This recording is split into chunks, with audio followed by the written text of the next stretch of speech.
Live from the 607, it's the Ocho Duro Parlay Hour, where we're talking everything going on in the world of sports.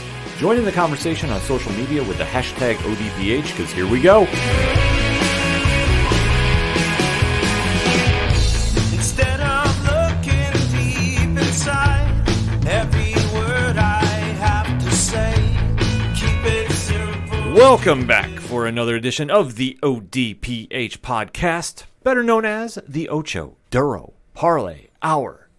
What is going on, everybody? Thank you so much for joining us this week. My name is Ken M. Joining me in the studio, as always, you know him. He is the co-host. His name is Padawan J. You know, I got to say, I really enjoy the plants that are in our studio right now. They're very great, despite what Dave Meltzer might say. Yes, indeed. We're going to give a quick round of applause for him. Quick round of applause. Thank you very much. Thank you so much for the studio audiences in here today. And conspicuous by his absence, it is your coach. It is my coach. It is the coach, Coach Duffy. He's looking to challenge one Matt Cardona for that GCW title. Yes, he is. Which Rip coach. Yes. If you did not catch GCW Homecoming this weekend, I am giving you my highest possible recommendation. Go to Fight TV. Go get the replay. It is well worth the time. It was a fantastic card both nights. Our guys over at 607 Podcast, TWS, and Three Fat Nerds were in the house. Rich and Diesel were there. And we are going to go full deep diving on this week's 607 TWS on Twitch Thursday night when you're listening to this. So make sure you're dropping a follow there. But for this edition of the ODPH, we are talking some sports. So we definitely want to be interacting with you. So definitely swing on over to odphpodcast.com. Join in the conversation on social media, on Facebook, on Instagram, on Twitter, on Podchaser. Drop a 5-star review while you're there. TikTok, you name it, we're there. And always remember to use the hashtag ODPHpod, because this was a crazy week in sports. Yeah, just a little bit. And kicking off the show, we got to break down the never-ending saga in Green Bay might have finally ended, question mark? It ain't ended. This ain't over yet. It's just you hit the pause button on it. Break it down for us, Pat. So Adam Schefter came out yesterday as we record with a bit of a breaking news that Aaron Rodgers was breaking off his silence, breaking off his, I don't know what you want to call it, disagreement, kerfuffle with the Green Bay Packers in their front office and would be playing this year. And everyone, including myself, went, all right, it ain't that easy. There's got to be a list of stipulations about a mile, about as long as a CVS receipt. What are these? So reading from an article on ESPN.com, courtesy of one Adam Schefter, it reads, quote, to ensure the return of their reigning NFL MVP quarterback, the Packers now are offering concessions to try to persuade Aaron Rodgers to return to Green Bay for at least one more season, per league sources. Over the past weekend, the two sides were able to reach mutually agreed upon terms that are close to persuading Rodgers to abandon plans he had to skip training camp and instead return for it. It is not done yet, but according to multiple reports, Rodgers has arrived in Green Bay. Both sides are hoping to finalize the agreement shortly, per sources. The agreement in principle would include an approximation of the following conditions that the two sides are now finalizing to alleviate and address some of Rodgers' issues before the opening of Tuesday's training camp. 1. The 2023 year in Rodgers' contract, the last one in his current deal, would be voided with no tags allowed in the future. 2. The Packers would agree to review Rodgers' situation at the end of the season. 3. Rodgers' contract would be adjusted with no loss of income to give the Packers more cap room now. 4. Mechanisms will be put in place to address Rodgers' issues with the team. If Packers officials sign off with their willingness to trade Rodgers and the agreement is finalized soon, here's the biggest concession the reigning MVP will receive: the freedom to decide where he wants to play in 2022. The Packers' agreement to review the situation after the season implies that the team will trade Rodgers if he still feels the way he has about the Packers' culture and decision-making. As long as the above conditions are met, and the two sides are trying to finalize them before the camp opened Tuesday, Rodgers would return for his 17th NFL season, a feat no Packers quarterback, including Bart Starr and Brett Favre, has accomplished. Wild scenario on this, but there is a lot to digest with this. Well, first and foremost, the way I read this is smart for all parties involved. Let's just get through the season. And then after that, we're going to start the cycle up again, it seems like. And I don't know exactly if one side is going to give before then or not. No. That's the one place we got to see, because obviously winning is the Band-Aid to all wounds. Yeah. If the Packers go on a great win streak, they clinch the AFC North, this story will get very quiet. If the team struggles for whatever reason, barring any injuries or anything that is out of their control, like let's just say they're playing poorly, then this is going to start heating up again. But I think it's very well worded for the contract that they're going to give it one last shot, and if it doesn't work, then both sides have a chance to explore. And I think this almost gives, in my opinion, the Green Bay front office a way out if they really want to pull the trigger about getting Jordan Love in there. Yeah. Which, to me, is just a little crazy that we're going to do all this song and dance again, and then go back to where we were, and look how toxic it's been for the culture you're trying to build there. Because if you want to try bringing Devontae Adams back, you know he's waiting to see what Rodgers is doing. Rodgers is the entire pin that is going to break everything here. Yep. So wherever he does, he's the one that's in full control. I'll say, if for those of you who are familiar with the game Kerplunk, Rodgers is the little stick in Kerplunk that, like, if you pull that stick out, all the marbles are falling through to the bottom of the little cylinder there. Like, it's not a good situation, even though I know Packers fans are excited and they're thrilled and they're over the moon, and you have every right to be, because Jordan Love ain't no Aaron Rodgers, at least at this point. Who knows? But they say time heals all wounds, and, let cooler heads prevail. Will that happen? I don't know. I don't know anyone in the front office of the Green Bay Packers, so I can't really speak for that. I don't know Aaron Rodgers or how he thinks or what is in his mind right now. To what you said, though, winning is the Band-Aid that fixes everything. That is normally true, but I think in this instance, them winning a title only gets them maybe 50% of the way there. That it helps, and it's a great feeling, but at the end of the day, unless things change, Rodgers' issues are still there. It's kicking the can down the road. It's just, delaying the inevitable. That it's great. It's awesome. It'll make him feel really good. It'll put him on a high, if he's on his honeymoon by the time with Shailene Woodley, by the time, the Super Bowl's over and done with, he'll feel really good. But at the end of the day, his issues are still there. So it don't mean squat, really. Well, I mean, that's going to be the ultimate question, is how far are we going to go with this scenario? At least for the immediate future, short term, this is a win-win for everybody. Oh, yeah, because barring, like you said, any sort of injuries to Devontae Adams or Rodgers or, anybody on that offense or defense, they should make the playoffs. Because you look at it, with the NFC North, really, is there anybody even coming close to them? Not in my eyes. Not necessarily. I mean, the Vikings will hang with them. I mean, they always do. That's their immediate competition for the NFC North. The Lions, I mean, honestly, you don't know what you're going to get there. Oh, yeah. And especially with Jared Goffley in that offense, that's going to be a big transition point. So, who knows? And with the Bears, they're in a rebuilding mode. That one is the biggest question mark in that entire division for me. Yeah. So for the NFC North, and I apologize if I said AFC earlier, but this is just kind of some wild scenario that is happening with Green Bay, that they're pretty much in the driver's seat. They control their own destiny. But at the end of the day, when the smoke all clears of this season, Rodgers has to feel comfortable with the situation with the front office. We know he hasn't felt that way with the GM. No. That's basically been all but said out loud. Sticking point number one. Yeah. So with that in tow, they have to really make sure that they have changed a culture that really got toxic. At least perception is reality, folks. Yeah. You can't deny this. Yeah. It appears that things got so toxic that you're going to get rid of your star franchise quarterback, who is beloved. Beloved in that city, won a Super Bowl, won at least one MVP, probably a couple MVPs. I forget. I don't have it in front of me.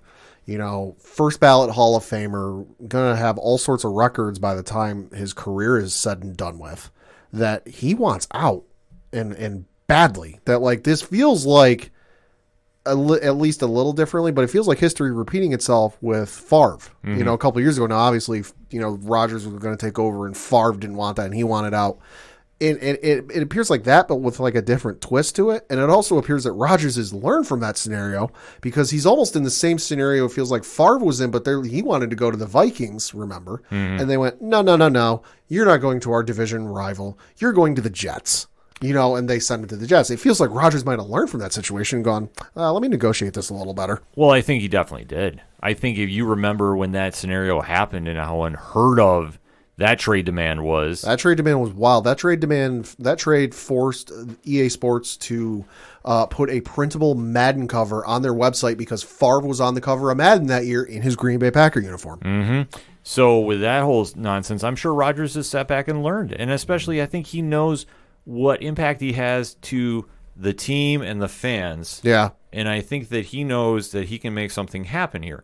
I mean, the ultimate blinking competition between them and him and the GM, that's a whole other ball of wax. Uh-huh. But I think he knows that, okay, you've appeased my demand so far, but let me see where we can go from here. Because if you're not going to build a contender around me, you've now basically smoothed out everything for me to go somewhere. And he hasn't said he wants to go play for a division rival. I don't think he would.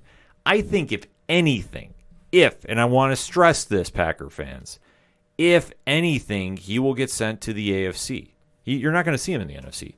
I think the Packers will do exactly what they did last time if they have to move him. Packers, from what it sounds like, Packers may not have much of a choice in this, just because you go back to what the article said from Adam Schefter, where it says, as long as the above conditions are met and the two sides were trying to finalize them before camp opened on Tuesday, Rodgers would return. But there was the bit about, Rodgers would be able to pick where he plays in 2022 and the Packers would trade him there. And let's face it, Rodgers is in the driving seat here because would he love to stay in Green Bay if things change? Yes, I'm sure. Mm-hmm. I'm sure he would. I'm sure he'd love to be on that kind of pantheon of athletes who have stayed with one team for their entire NFL career, because let's face it, it's a short list these days. But at the same time, if that is not able to happen, there are 31 teams in the NFL who would love to have his services right now. Right. But I think even though they said they're going to move him to anywhere he wants to go, they're not going to send him to division.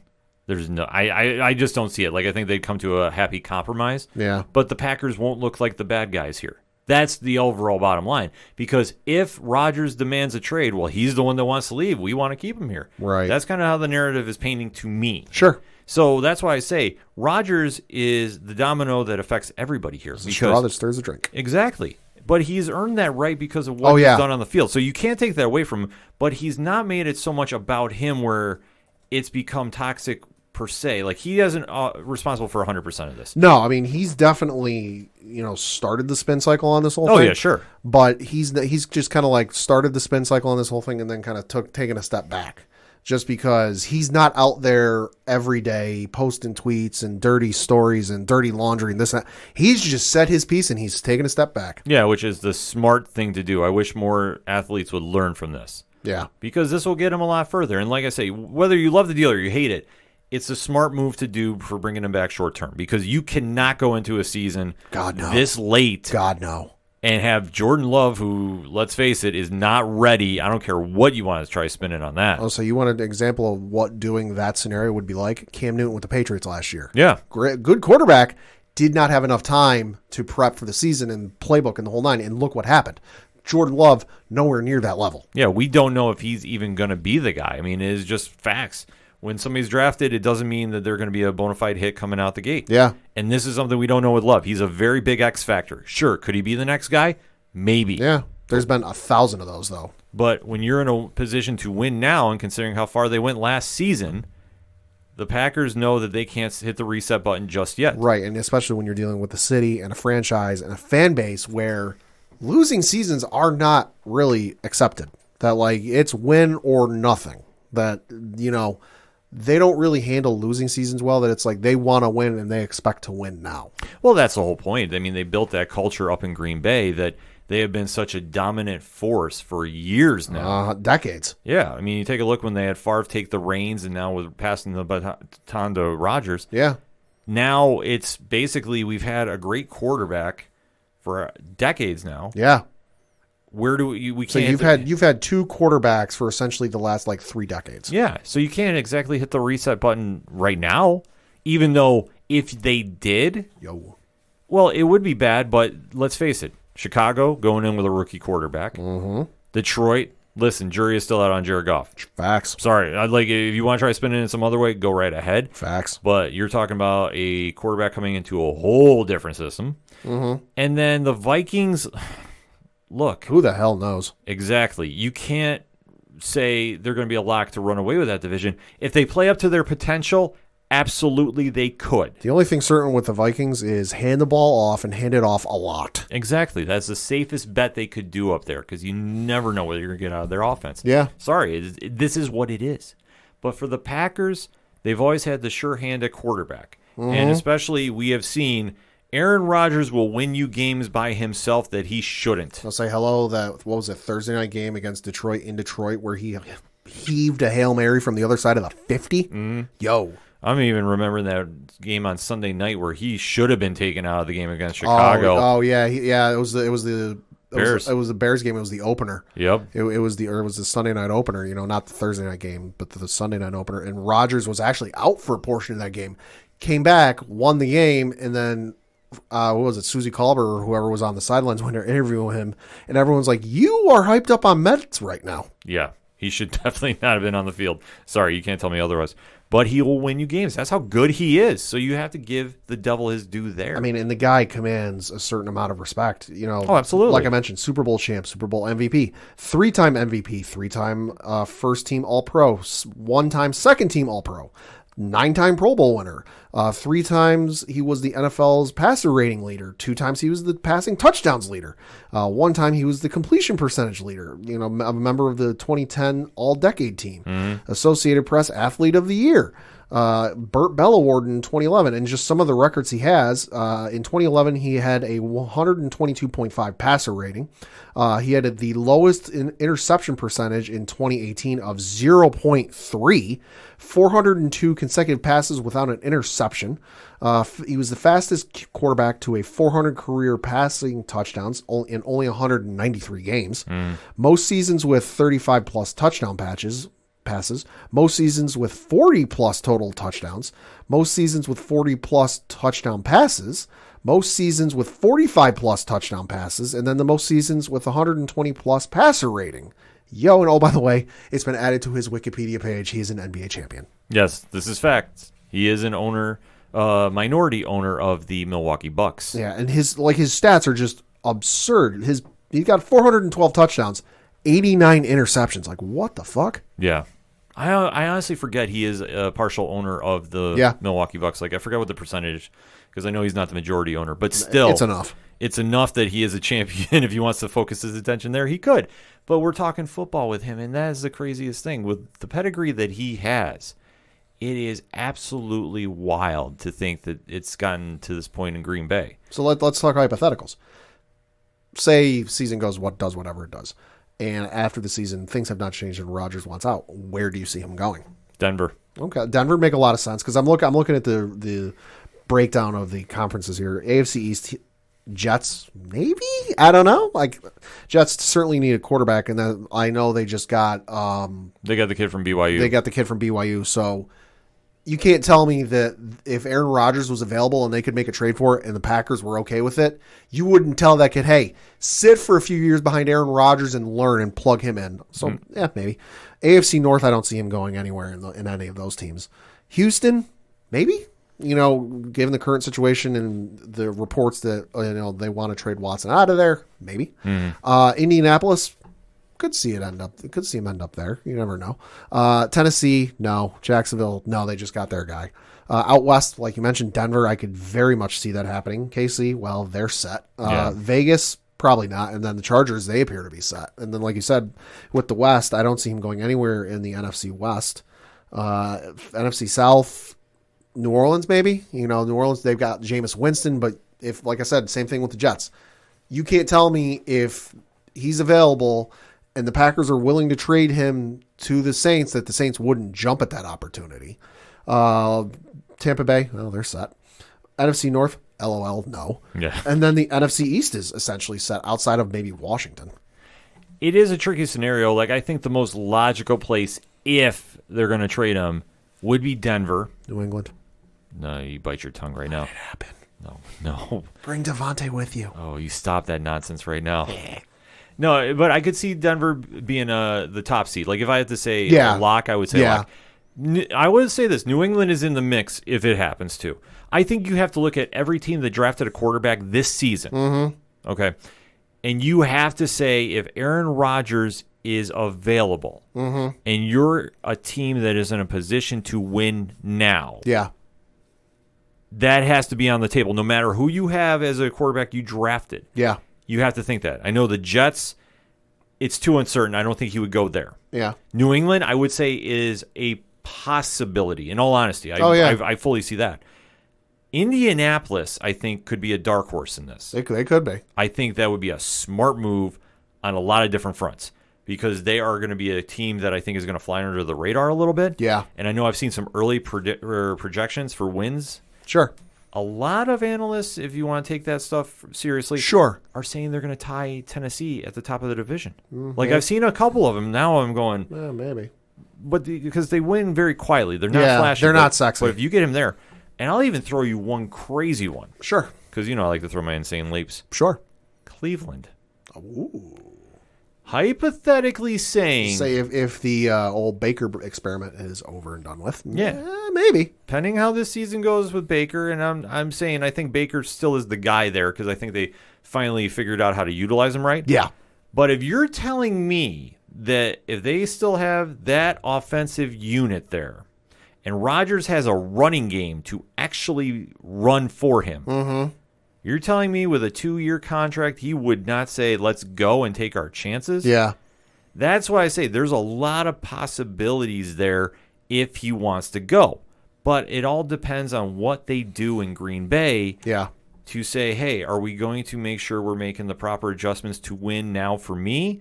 Or do I need to go somewhere else to win? Because I can't keep going through the season where you're giving me no help and you're putting so much pressure on me to win because that's what the front office is doing. Yeah, it's the definition of insanity, doing the same thing over and over and expecting different results.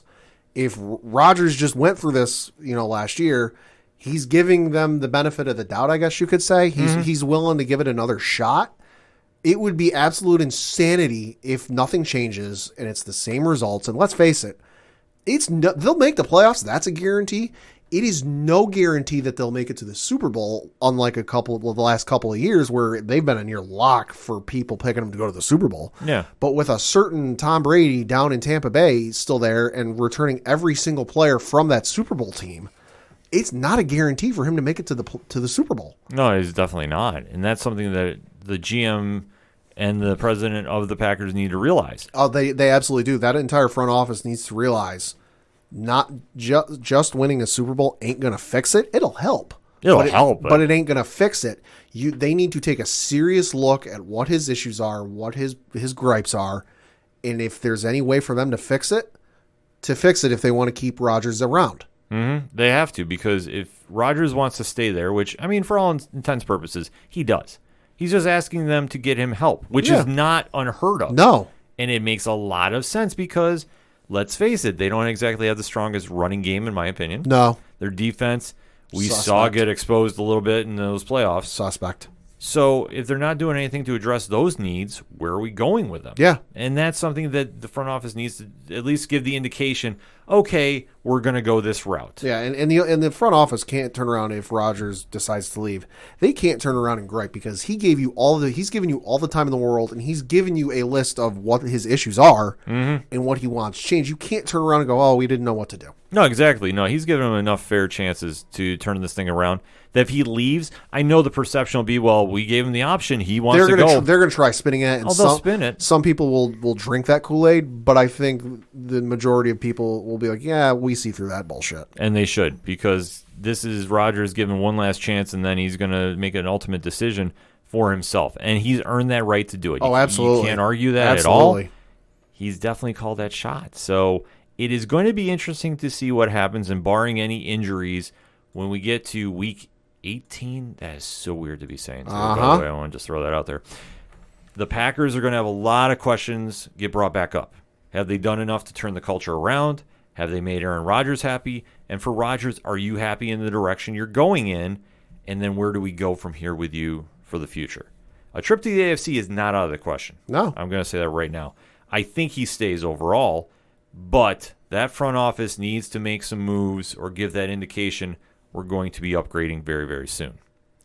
On the flip side, though, we did catch wind that not everybody's so happy in Arizona. Yeah, so one Chandler Jones, formerly of the New England Patriots, formerly of the 607 area here, has asked for a trade, which is very surprising, seeing as how he's flourished out there. I don't have his stats in front of me. He's been very good, coming off an injury last year, I believe. And he wants out of Arizona, and that's very surprising to me, given how good that offense was, especially last year. Now you've got the addition of J.J. Watt on that defense. Which it seemed like for what Chandler was, because I follow him on Instagram because, hey, he's from our area. He was a couple years behind me in high school. Yeah. I walked the same hallways as him. It was very surprising, especially seeing as at least what he had shared on Instagram from his direct messages with JJ Watt. He seemed very integral and at least a very big part of bringing JJ to Arizona. Yeah, this is very puzzling. I don't get this move at all. Come back to New England. Oh, you stop that. No karma goes to you for that. None. For Arizona, they're a team on the rise. Oh, absolutely. I mean, they're a team that is a few players away from really being a force to reckon with for years to come. They can definitely make some noise this year, and then they can absolutely make a run in the playoffs. But to me, it would be a Cinderella-type run where eventually that clock's going to hit midnight, and I don't see them winning the whole thing. You would think so. I mean, they obviously need to get some better production out of the running game. That's something that hurts them tremendously. I mean, Kyler has for years. Yeah, but Kyler Murray is doing everything he can. He's making some magic happen. But they come in that situation where... Especially with Hail Mary throws. Yeah, I mean, it's just something absolutely wild with that. I know, and I give it the devil his due. I mean, 3 Bills defenders should have knocked that ball down. Never forget that. So there's a reason every fan yells that in the middle of a Hail Mary at the end of the game. Thank God I don't have TikTok on me when I'm watching those games because I was screaming that as well. But that's one thing that Kyler Murray has been able to do. He's almost been like a cardiac kid where he's been able to come back from behind so many times. You don't want to be in that position. But for Chandler, it is puzzling that he wants out because he's been extremely productive in Arizona. You add J.J. Watt, one of the most coveted free agents of all of football, to your team, and it seems like everything's going in the right direction to really make a playoff run, especially in an extremely competitive NFC West. Yeah. Why do you want out? This I just don't have a clear-cut answer for. Yeah, no, I mean, I pulled up his stats. So from the time he left New England, his first year with Arizona in 2016, he had 11 sacks that season. 2017, he had 17 sacks that season. And then 2018, he had 13 sacks. 2019, he had 19 sacks. Yeah.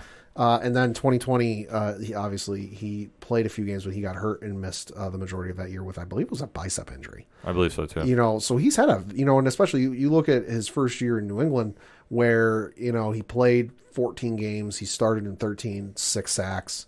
2013, his sophomore year, he had 11 and a half sacks in starting and playing all 16 games.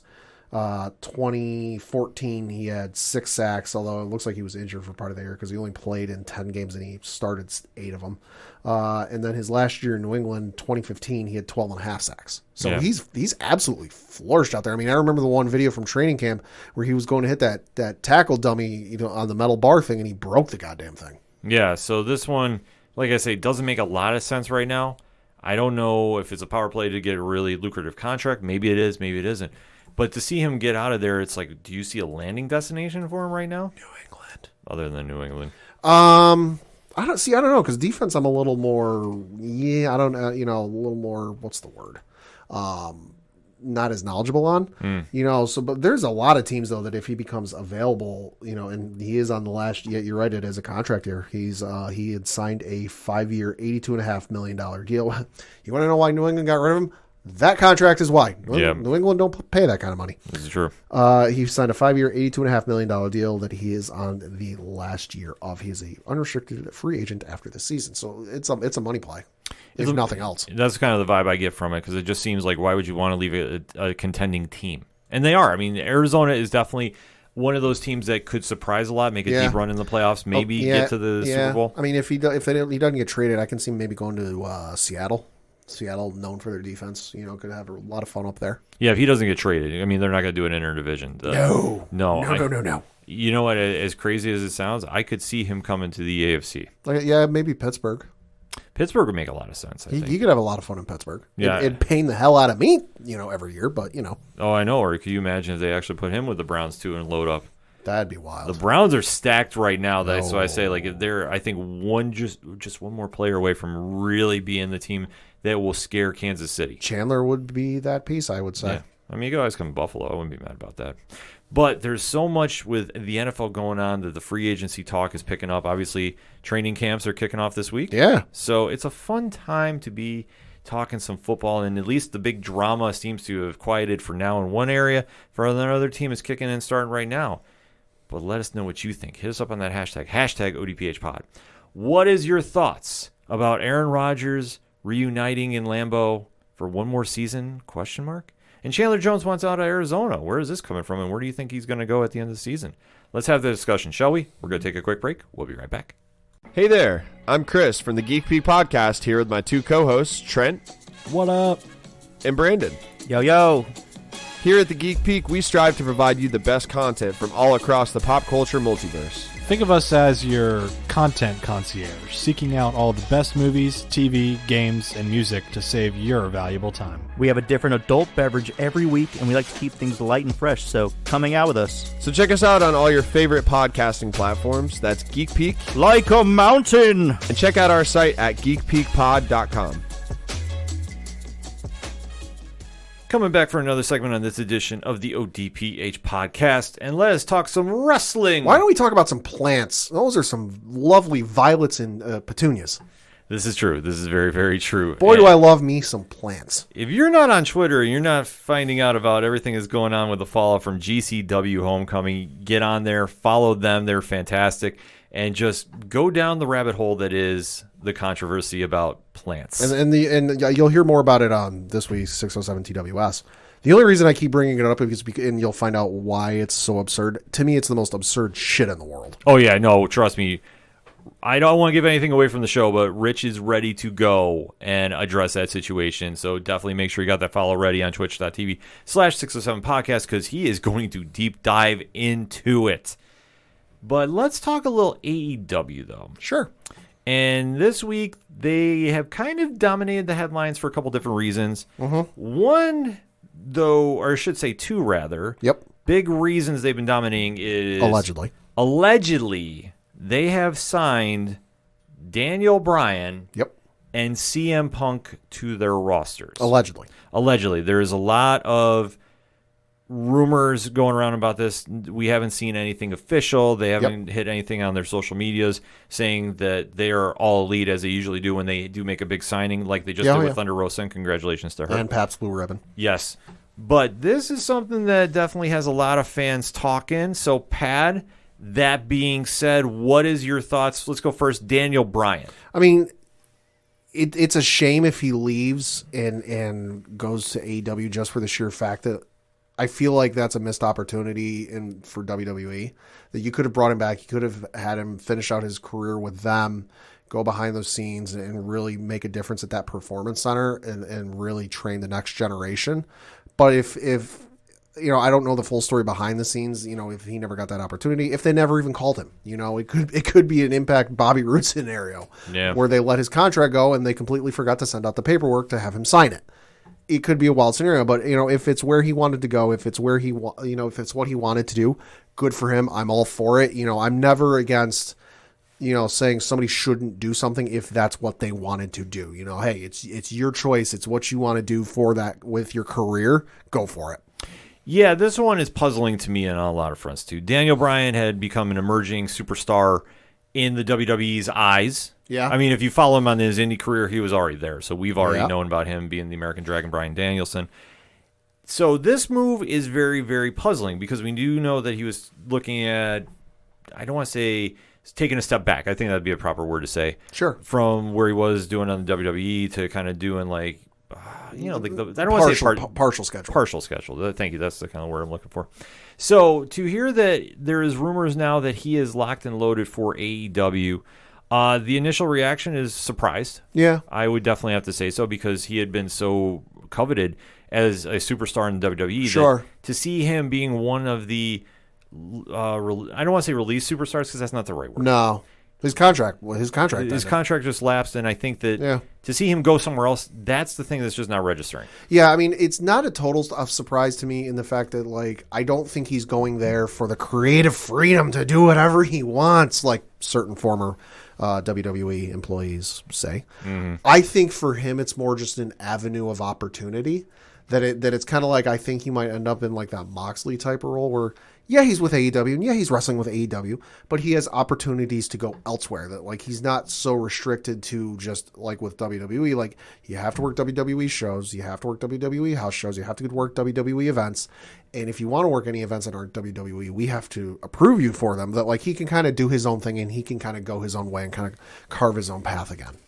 Yeah, I mean, that's a definitely interesting point to do. I think that he is definitely wanting to go wrestle over in Japan. Yeah. I think that that's been something that he's been coveting more so than anything, really. Well, and you got to figure with as many or as few years as he has left ahead of him, that's really got to be an itch he wants to scratch. Yeah, and I mean, obviously there's a lot of matches he can make over there if he wants to go wrestle there.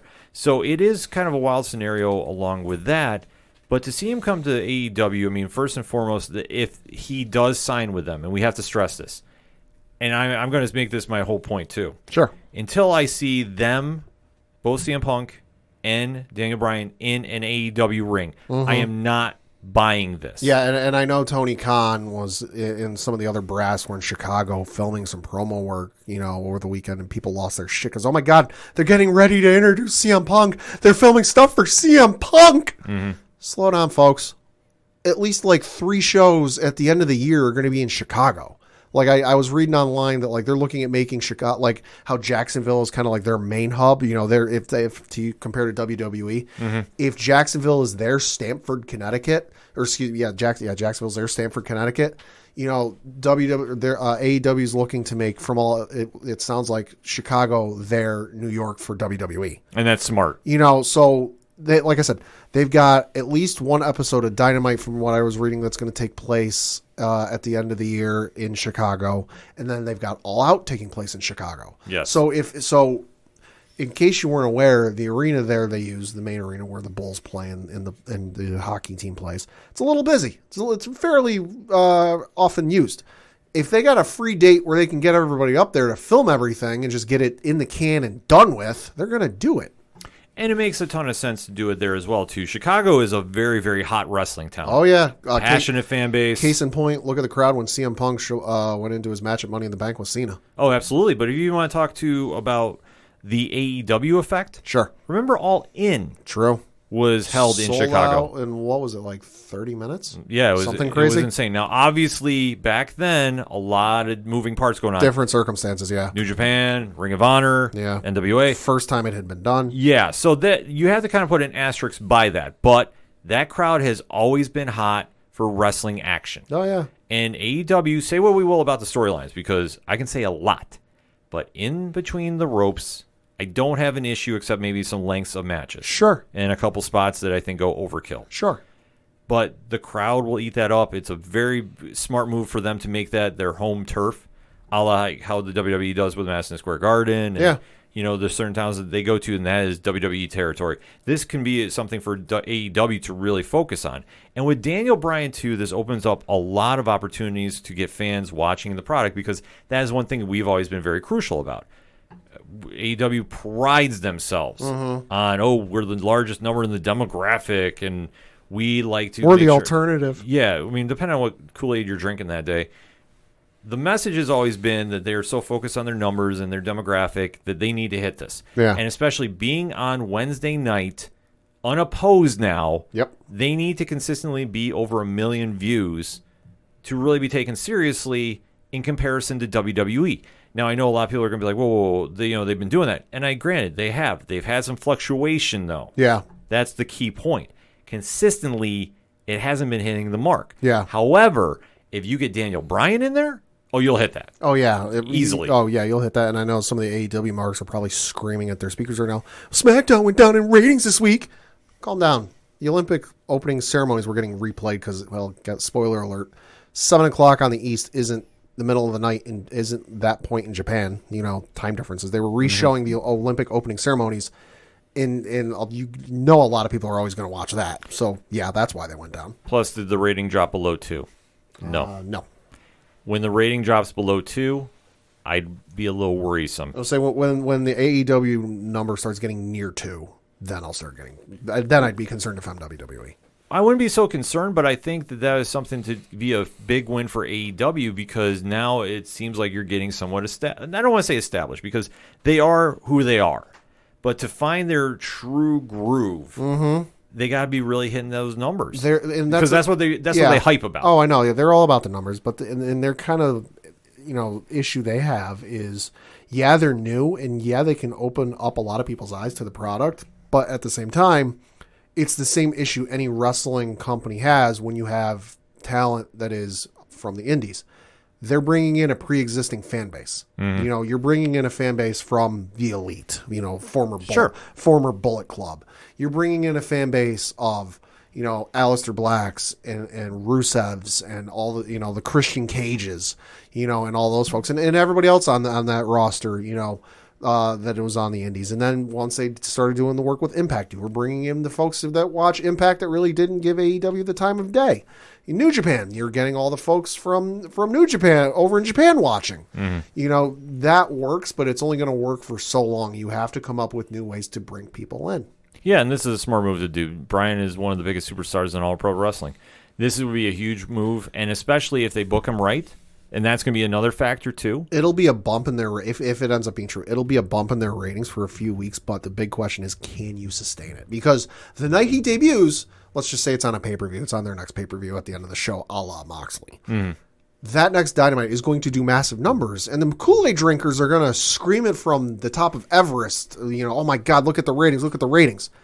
And folks are going to go, yeah, the ratings are huge. It was Bryan Danielson's first appearance on AEW television. And for the next couple of weeks, the ratings are going to be high, but can you sustain that? That's the big X factor.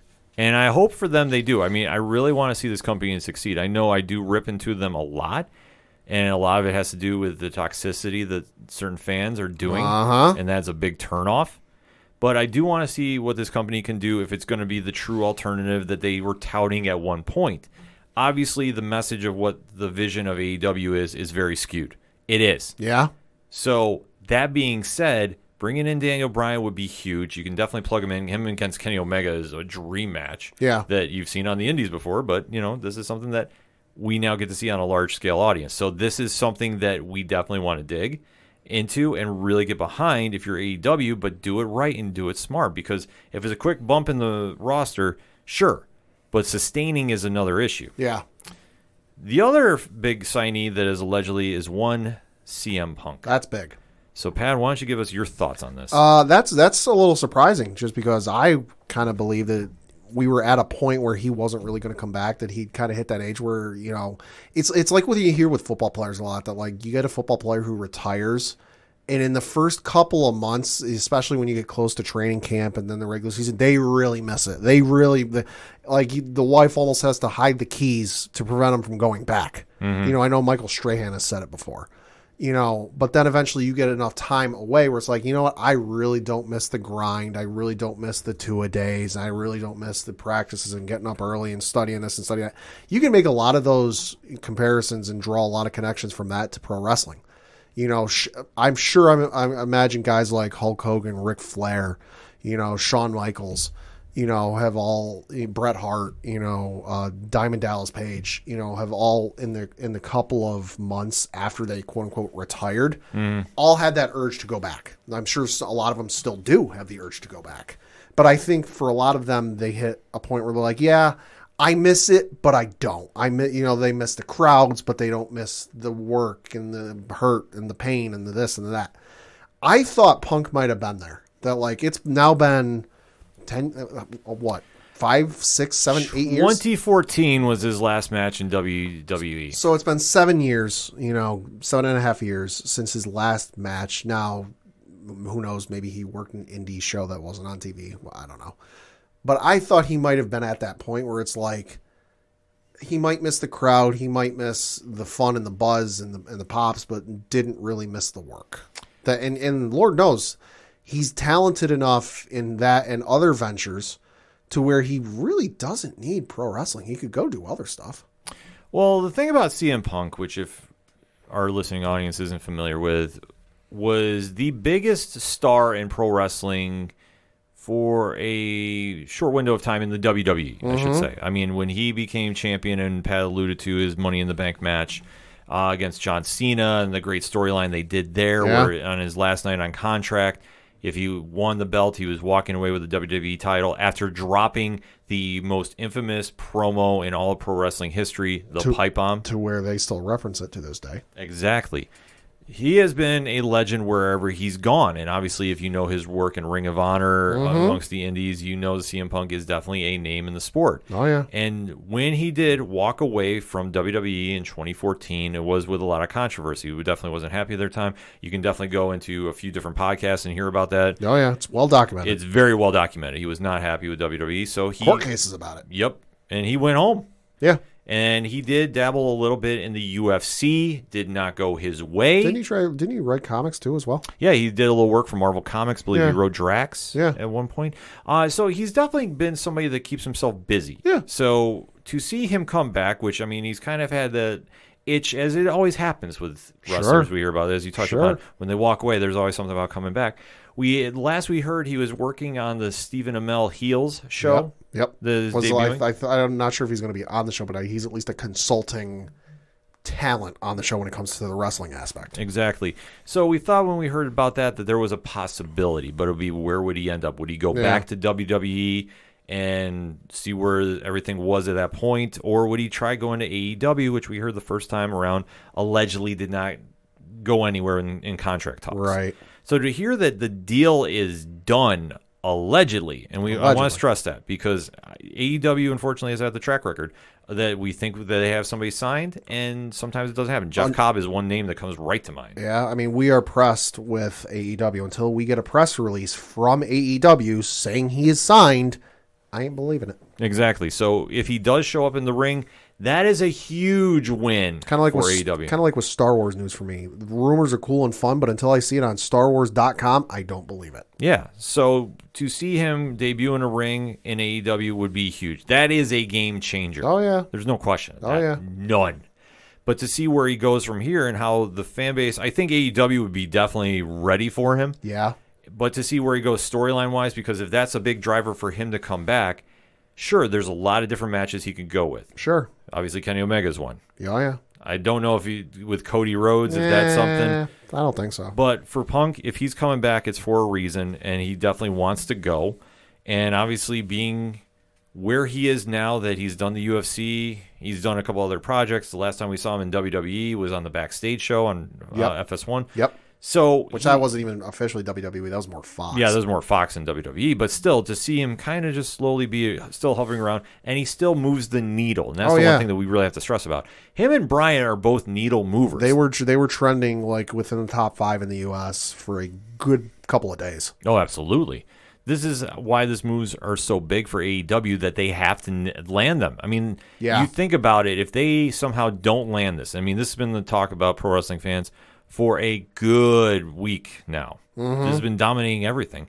That if they do not debut in an AEW ring, there's going to be a lot of questions getting raised. Yeah, and even if they are with AEW, they sign with AEW, again, I keep bringing this up with every signee that company makes. There are only so many times you can cut up a piece of pie. Pick your favorite pie. Cherry, blueberry, apple, peach, pecan, whatever. There's only so many times you can cut up a piece of pie before the slice almost gets not worth eating. Yeah. And there are a lot of marquee big names on that roster. Some more so than others, but there are still a lot of big name main event type guys and girls on that roster, and not a lot of mid-card guys. Bryan Danielson, and Phil Brooks, CM Punk, are not mid-card guys. Facts. They are main event guys. They are CM Punk is the Roman Reigns type, where he's main eventing or he ain't in it at all. Daniel Bryan will do whatever the hell you tell him to, but let's face it, he's a main eventer. Yeah. That's the issue I continuously have with this company is these big names are great, But this is essentially like playing your favorite sports game, going to a franchise mode, turning off the budgets, turning on forced trades, and making a super team. You know, this is like the one year where I played an MLB game. I put Albert Pujols, and now this is like 2007, 2008, just for context. I put, Albert Pujols at first. I put, I put all the best players on the team just because I could, because it was fun. This is essentially what I feel like AEW is doing. Well, they're being smart because they got to get some talent there because, like I say, the rumor, the perception is, I should say instead, that they can't land the big free agents. And like I said, we've seen time and time again when we think somebody's going to sign there and they don't. And for whatever reason, it doesn't happen. Samoa Joe is another example. Sure. Everybody thought when he got released that he was locked and loaded AEW, and then sure enough, it didn't happen. I mean, but my thing with that is, and this might be what some people think, yeah, you have creative freedom, and yeah, you're kind of given an open book to do whatever the hell you want. But to somebody who watches AEW about as much as I do non-NXT stuff, which I really don't watch Raw much these days other than maybe the opening and I catch the highlights. Sure. I don't get to watch SmackDown all that much because I'm busy on Friday nights. Like I've said before, I watch NXT because NXT is my favorite show right now. But, I don't watch AEW, but I keep up on it. I see the stuff on Reddit. Raw, SmackDown, I know what the main story is. I know, guy and girl. I know what kind of the sub stories are, the kind of, the co-main event stories are. And from there, I can kind of I can kind of build that hierarchy in my head of like the order of importance for these shows. I could not tell you the main fucking thing with AEW. And for me, it's hard to keep track of. Well, that's another problem that we've said numerous times on here and on 607 TWS. They don't have that one person in charge that is organizing this where everything is lined up that's easy for viewers to jump in and see. That you obviously have Kenny Omega's storyline going on right now. You have Cody doing Cody things. You have the Bucks doing their own. Like, it's just kind of when the inmates are running the asylum, sometimes it just becomes very blurry. Yep. That I think that with Bryan and Punk going there now, they know what they're going into. I mean, this has been well established about AEW that they know what they're seeing on TV. This is the environment you're going in. Maybe they're going to be somebody that can come in and fix things, which would be huge. I'm not saying they're going to be the head bookers by any means, but at least they have enough creative knowledge that they could really steer the ship into a good direction. And especially if young talent is there, they can listen. The sky is the limit for where they could go. Yeah.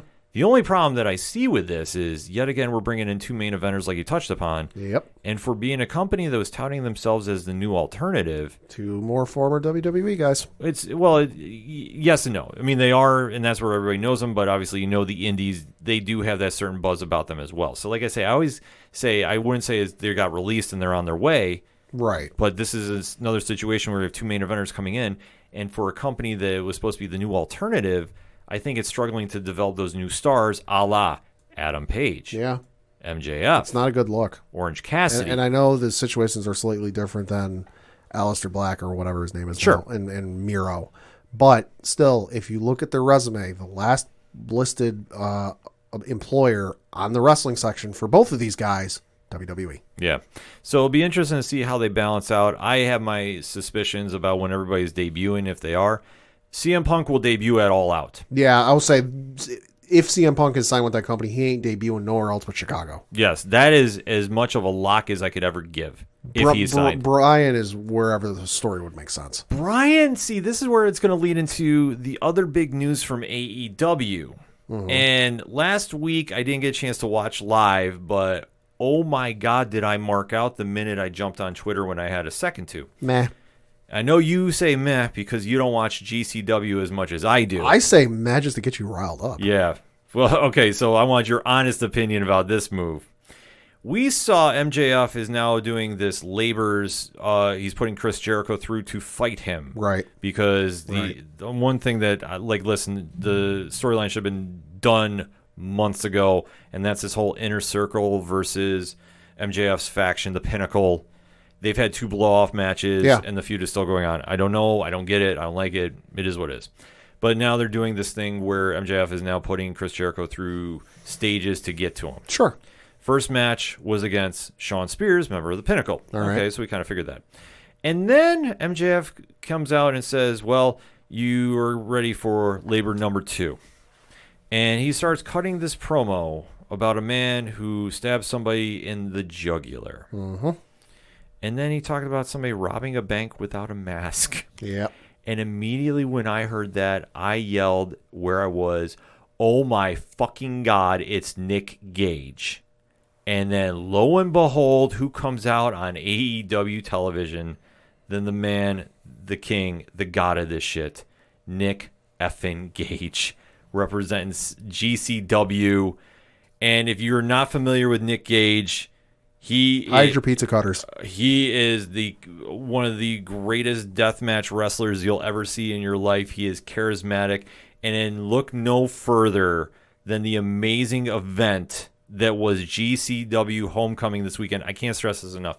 Him against Matt Cardona, formerly known as Zack Ryder, had to be one of the most intense fan reactions from start to finish I have ever witnessed in all my years of pro wrestling. Sure. They played it up perfectly. Storyline-wise, it made sense. And holy crap. If you don't think Nick Gage is a needle mover, you have not been watching pro wrestling. Because trust me, the minute he hit the stage and he came out with the pizza cutter, I tell you what, the internet fans that know him lost their minds. So now, this week is a no disqualification match on AEW television between Chris Jericho and Nick Gage. And if I see light bulbs come out, I am going to mark out. Like, you are not ready for Nick Gage. So, Pat, I want your honest reaction. What is your thoughts about Nick Gage debuting on AEW? I mean, it's good for him and it's good for the company. I mean, say this. If he does end up signing with them, because I don't think he's signed with them, he's just appearing. If he does end up signing with them, they will not botch the shit out of that match Kenny Omega had like they did the one time. No, where the ring was supposed to explode and it was just sparklers. Nick Gage will not let that happen. No. He will personally oversee making sure everything looks good. No, I mean, it's good for him. It's good for them. We're about to find out how comfortable the brass at TNT and Turner Broadcasting are with wrestling. If he is given any, if half the stories are true about the creative freedom those wrestlers are given in that company, we're about to find out how comfortable and how quick they cut the feed on that show. Yeah, this is going to be absolutely wild. I'm locked and loaded. I will be watching AEW the minute that thing drops. I usually do on Wednesdays, but I am making sure I'm in front of a TV because when Nick Gage comes out, trust me, the internet is going to lose their mind. I don't know. Like I said, I don't think he's going to be signing a contract with them. However, if he did, more power to him. Yeah. Because as long as he can still do GCW, I would be perfectly fine with it. But this is going to be something for the record books. I love Nick Gage. I cannot wait to see him come on this show. This is going to be a big win, but this ties into my next factor.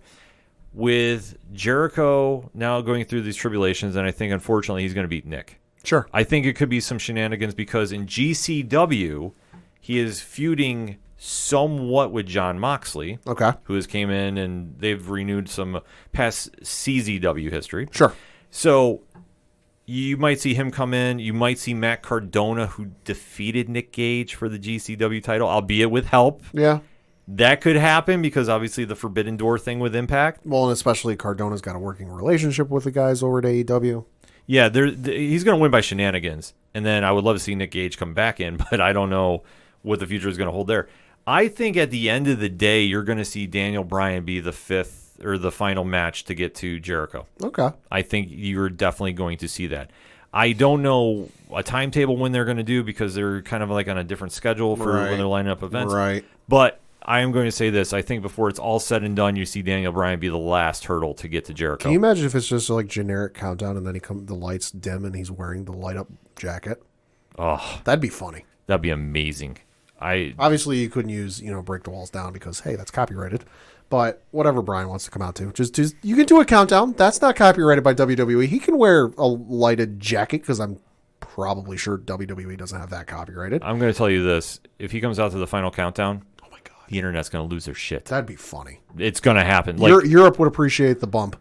Yeah, that's the minute I thought of, and I mean the band, not the country. Yeah, TK might be making that happen. There is a lot to be happy about if you're AEW right now. I got to say that. But I'm hoping the two signings are true because I think that'd be a good shot in the arm to them. Long term, I don't know because yet again you have two main eventers coming in. There's only so much television time, and I don't care what you say about the internet shows. We're talking TV. Yeah. You have 3 hours to play with once Rampage debuts. There's only so many spots to go around for everybody. Yeah. So how do you balance that out? You have a lot of great final battles of a movie. You need to build up to those, though. Yeah. So this is going to be a wild scenario that is happening. And obviously with those two gentlemen joining the company, could be anybody's guess. And then Allegedly. And then to see Nick Gage on TV this week. We know that's a lock. Him coming back, give it to me. Give it to me, please. I will be marking out for. A lot of win for AEW this week. But definitely hit us up on the hashtag ODPH. What is your thoughts about AEW's moves? Daniel Bryan, CM Punk, Nick Gage, all rumored to be appearing or are scheduled to appear on AEW television. Give us your thoughts. You love the moves? Do you hate the moves? Let's talk about that, shall we? We're going to take a quick break. We'll be right back. Hey all, I'm Frank. Join me and my friends as we talk about all things geek. Here at Geek Freaks Podcast, we go over the weekly news of everything in geekdom, from movies to TV, video games, and comic books. We also have a growing YouTube community. Join us as we go over everything in your geek life and share in the love of geekdom.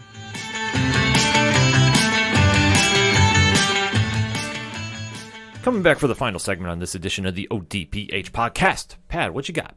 I got a little bit of local minute as we look at the Binghamton Rumble Pony schedule. They are out of town this week, playing a series out in Hartford. But fear not, they do return home for a very long homestand.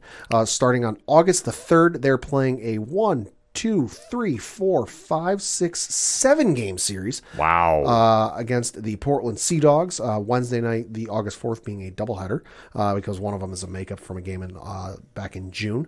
And then they are off on Monday the 9th. And then they follow that up with another homestand against Hartford.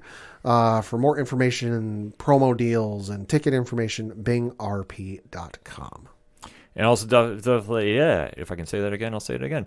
Definitely want to give a plug to Excite Wrestling. Yeah. They have their big reopening, Sorry We're Open, happening August 7th. I love the name of that.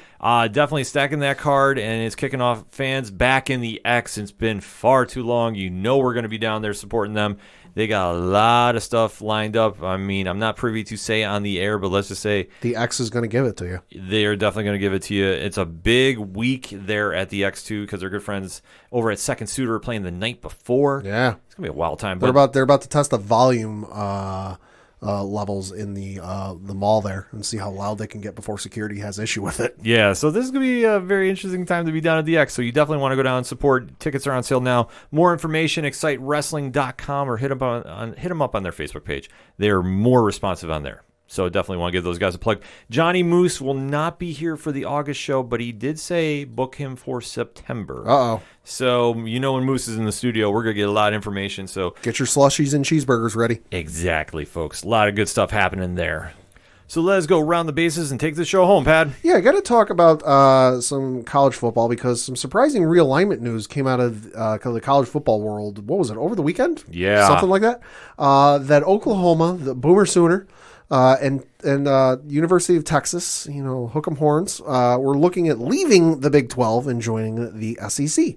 And they did notify the Big 12 that they were ending their media rights with said entity, although the Texas one confuses me because they have their own thing with ESPN. It's complicated. That one might be the easiest one to figure because the SEC network is with ESPN, the Texas network is with ESPN. But they got to argue rights and it's a messy situation. But on paper, it should be a smooth transition. All I know, lawyers are getting paid. Yep. But we come today and reading from an article on ESPN.com. Oklahoma and Texas have formally notified the SEC they are seeking an invitation for membership beginning July 1st, 2025, according to a joint statement from the flagship programs of the Big 12. According to the release, OU and Texas sent SEC Commissioner Greg Sankey their request Tuesday morning. Quote, the two universities look forward to the prospect of discussion regarding the matter, the statement said. According to the letter, which was dated July 27th and made public, Texas President Jay Hartzell and Oklahoma President Joseph Haraz Jr. wrote, quote, we believe that there would be mutual benefit to the universities on the one hand, and the SEC on the other hand, for the universities to become members of the SEC, close quote. Sources said the SEC presidents and chancellors are meeting Thursday to consider OU and Texas for official membership in what would become the first 16-team super conference. In spite of the formal notifications from the Big 12 schools, a source familiar with the process cautioned that it still doesn't guarantee the SEC will vote at that time. A 3/4 majority vote of SEC presidents and chancellors, or 11 of 14, would be required for invitations to be extended. Sources previously told ESPN that it's believed enough SEC schools will vote to add 2 new members. Quote, while the SEC has not proactively sought new members, we will pursue significant change when there is clear consensus among our members that such actions will further enrich the experience of our student athletes and lead to greater academic and athletic achievements across our campuses, Sankey said in a statement. The presidents and chancellors of the SEC in their capacity as the conference's chief executive officers will consider these requests in the near future, close quote. Layman's terms, we're looking to make some goddamn money. Yeah, everybody's getting paid on this one. This is absolutely wild, though. Academic benefits, and please, you're looking for a cut of that pie. The college sports world is ran by football. It's ran by money. It's ran by money, obviously, but let's be honest. Football runs the sporting world, and college football dictates everything. This is why we had basketball conferences get broke up. True. Because everybody needed a real line because of football. So for this, it's a game changer because Texas and Oklahoma joining the SEC. That'd be big.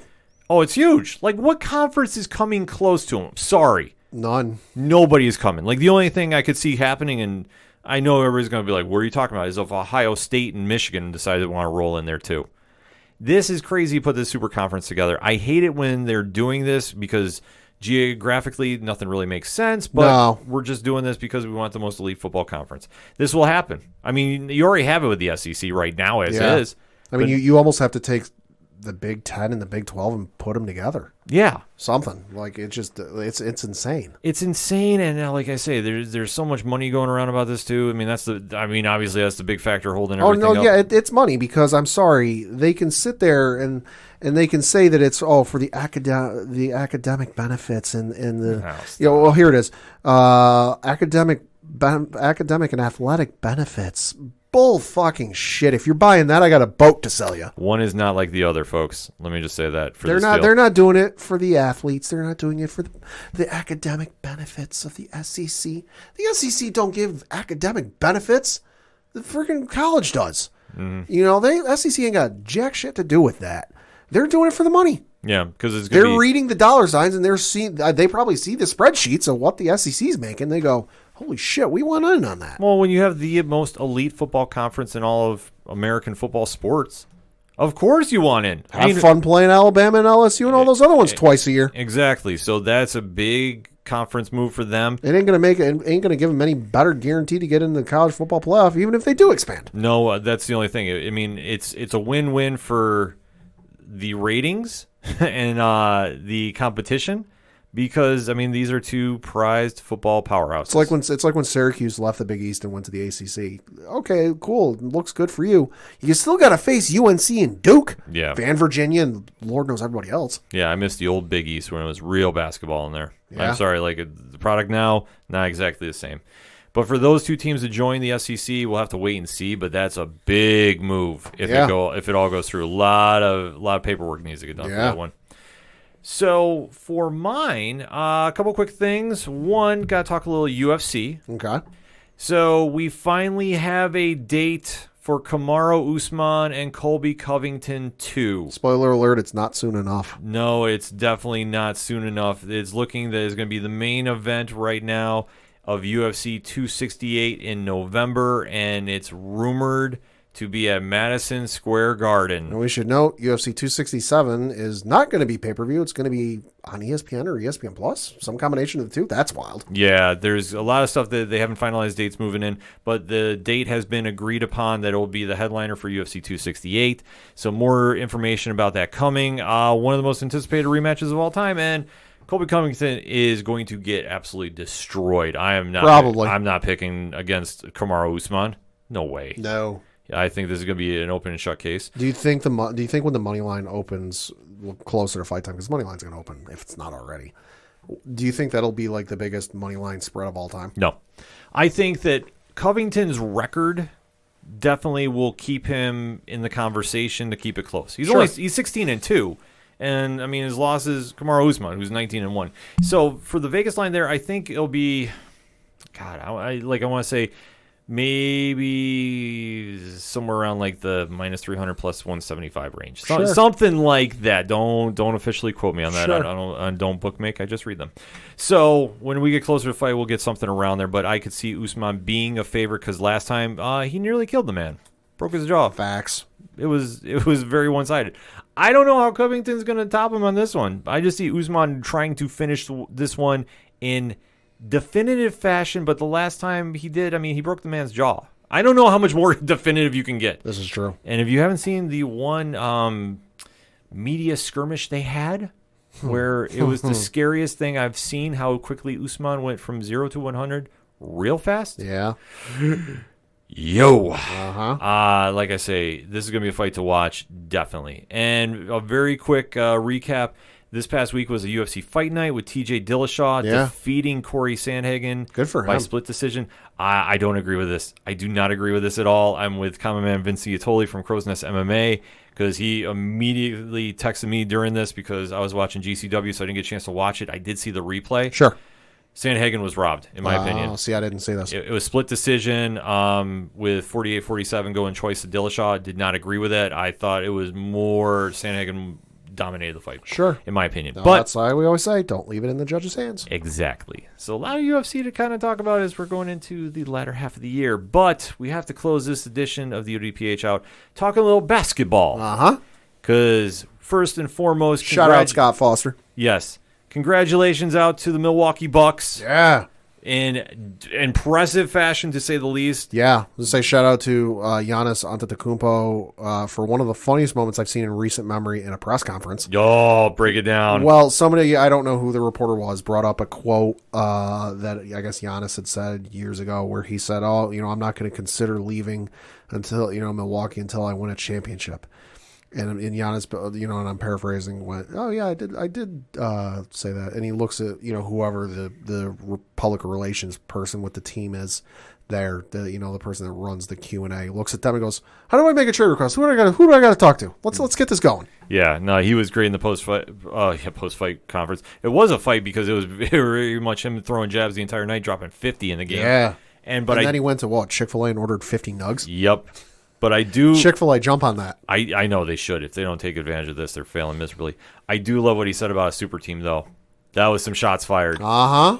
I don't need a super team. I could go there, sure. I could go there and win easy and just play a part, but I want to do it the hard way, and we did. Arguably the first non-super team to win since, Dallas? Yeah. God bless him. I'm sorry. I love that mentality. Give it to me all day.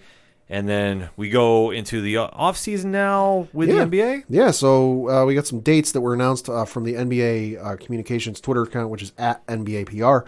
Won't read all the details. I'll just give you kind of some of the important parts.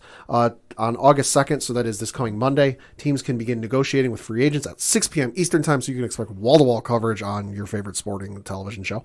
That following Friday, so that's August 6th, teams can begin signing free agents at 12:01 p.m. Eastern time. The Summer League is taking place from August 8th through the 17th. Training camp begins September 28th.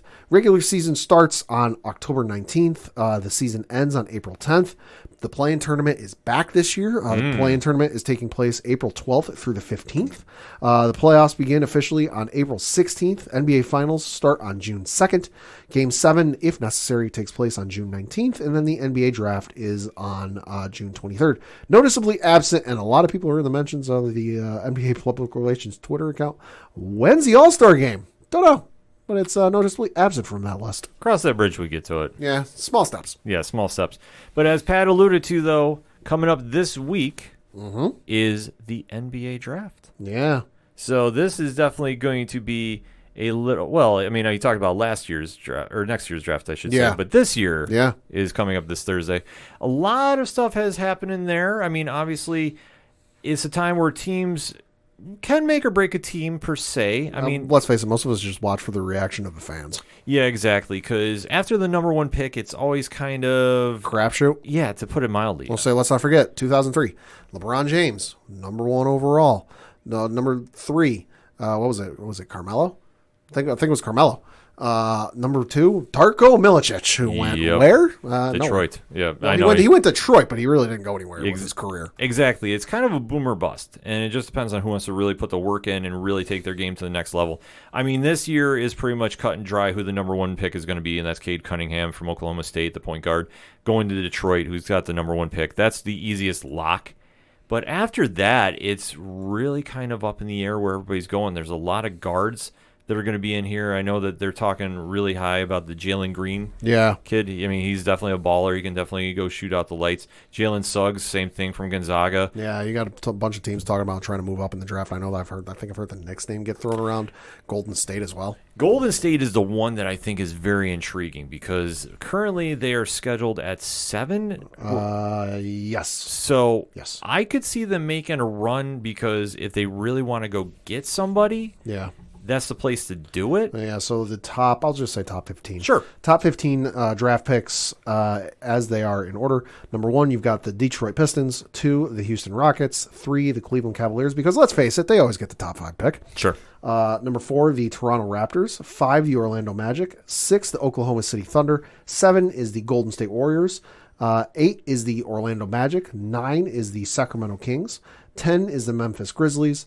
11 is the Charlotte Hornets. 12 is the San Antonio Spurs. God, it's weird seeing them up that high. I know. 13 is the Indiana Pacers. 14 is the Golden State Warriors again.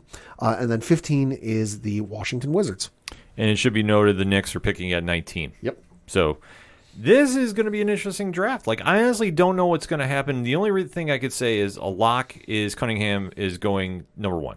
I don't see anybody passing on him. Wouldn't be the first time some real shenanigans happened at this draft, though. Oh, I definitely could see something happen. And that's why I say I don't doubt if Golden State's in love with somebody. Sure. Them moving their picks up to go higher in the draft. Maybe a number 3 with Cleveland, possibly.